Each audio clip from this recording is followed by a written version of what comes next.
Caríssimos irmãos, caríssimas irmãs, louvado seja nosso Senhor Jesus Cristo. É Dom Petrini que está falando, comentando a liturgia da quarta-feira da sexta semana da Páscoa. Em primeiro lugar, queria comentar a primeira leitura que é tirada dos Atos dos Apóstolos. Paulo, acompanhado sempre de outros discípulos, chega em Atenas. Atenas, a capital da Grécia, era um grande centro da cultura, da religião, da filosofia do tempo antigo.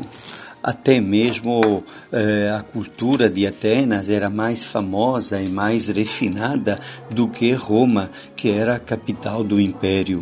Roma era o lugar do poder militar, do poder de engenharia para construir aquedutos e estradas e pontes, e era cidades. Mas Atenas era o lugar da filosofia, da reflexão, do pensamento, da beleza, da arte, mas também de muitas religiões com divindades até grosseiras comparadas com aquela cultura muito refinada que ainda hoje nas universidades se estudam os filósofos e os poetas daquela época antiga, da mesma época de Jesus ou até mesmo anteriores a Jesus. Bem, eu queria recordar então aquele momento famoso, mas que vale a pena recordar, quando Paulo entrou na cidade de Atenas. E era uma cidade onde havia uma grande tradição de diálogo em público.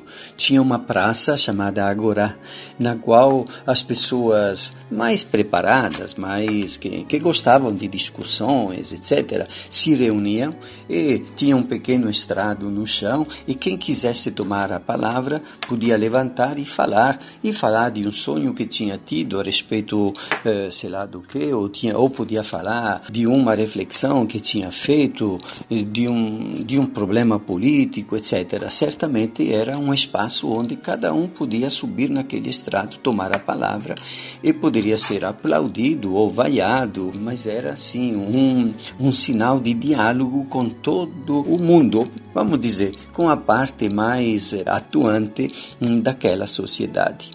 E aí Paulo subiu ele também naquele estrado e começou a falar com muita habilidade. Ele tinha visto que os gregos, os atenienses são gregos, não é? Tinha dezenas e dezenas de divindades, mas tinha também um altar a um Deus desconhecido, porque ele dizia: e se tiver algum outro Deus que nós não veneramos? E ele fica chateado porque nós não nos recordamos dele.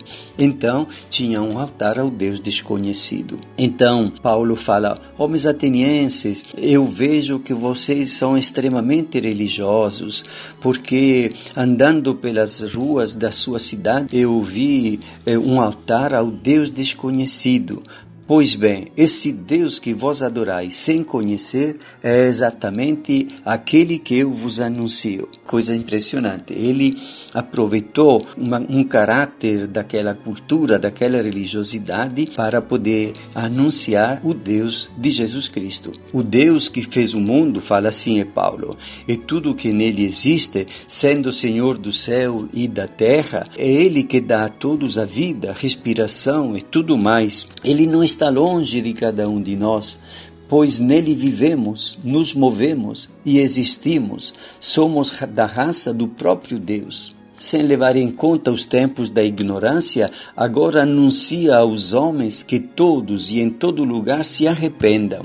Quer dizer, mudem de vida, se tornem pessoas mais humanas, que vivam com dignidade, que respeitem uns aos outros pela dignidade que cada um carrega como imagem e semelhança de Deus. E depois Paulo falou da ressurreição, dizendo: então, Deus agora anuncia aos homens que todos, em todo lugar, se arrependam, por meio do homem que designou diante de todos, oferecendo tendo uma garantia ao ressuscitá-lo dos mortos. E ali os Atos dos Apóstolos continuam dizendo que quando Paulo falou da ressurreição, fala, tá bom, no outro dia a gente vai ouvir você a respeito desse assunto. Quer dizer, desprezaram, não quiseram acreditar no acontecimento da ressurreição como se fosse um fato impossível, como se fosse uma fantasia destituída de fundamento. Porém, algumas pessoas que lá estavam se ligaram a Paulo e começaram então a constituir também uma comunidade cristã. E por outro lado, Paulo saiu de Atenas e foi para a cidade de Corinto, e nós temos ainda 2 cartas de Paulo aos Coríntios. E com relação ao Evangelho, este diálogo de Jesus durante a última ceia, quando já ele anunciou que voltaria para a casa do Pai e continuaria presente entre nós de uma maneira diferente, enviando-nos o Espírito Santo, o defensor, um outro defensor.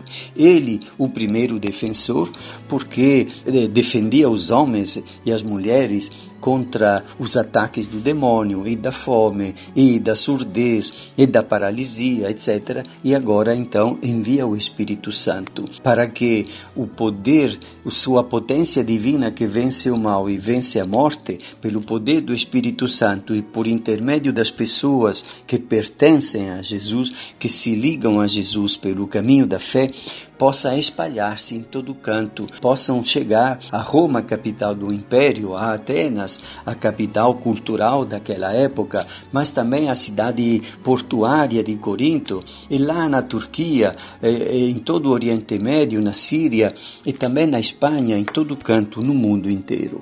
Esta é a etapa que a comunidade primitiva estava vivendo e que é muito importante para nós, porque nos ajuda a compreender que Jesus continua assim como uma presença real entre nós, mas de uma maneira diferente.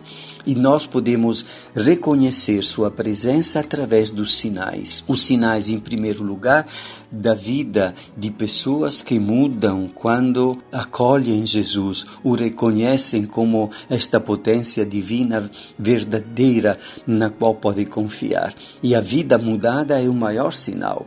Mas a vida mudada significa também obras de caridade, obras impensáveis que nenhum homem, nenhum governo jamais iria fazer se não fosse então aquele grupinho ou aquela pessoa pelo poder do Espírito Santo. É isto que nos permite dizer, é o Senhor, é Ele que está agindo, é através dele que esta coisa maravilhosa de atendimento às crianças mais pobres, que é feita pela pastoral da criança, está acontecendo. É pelo poder do Espírito Santo que Cristo ressuscitado atua através dos casais, do encontro de casais com Cristo e da pastoral familiar, para fortalecer os ânimos de quem está casado, para que permaneçam fiéis os cônjuges uns aos outros e atentos à educação e ao crescimento dos filhos. É pelo poder de Cristo ressuscitado do qual vemos os sinais sacramentais, o batismo, a Eucaristia, o sacramento da penitência para pedir perdão dos pecados, a palavra do Evangelho, mas também os sinais que tornam a vida humana mais decente, mais humana, mais correspondente à imagem e semelhança de Deus. Esta é a nossa alegria, mas é também a nossa tarefa. Te abençoe Deus Todo-Poderoso, Pai e Filho e Espírito Santo. Amém.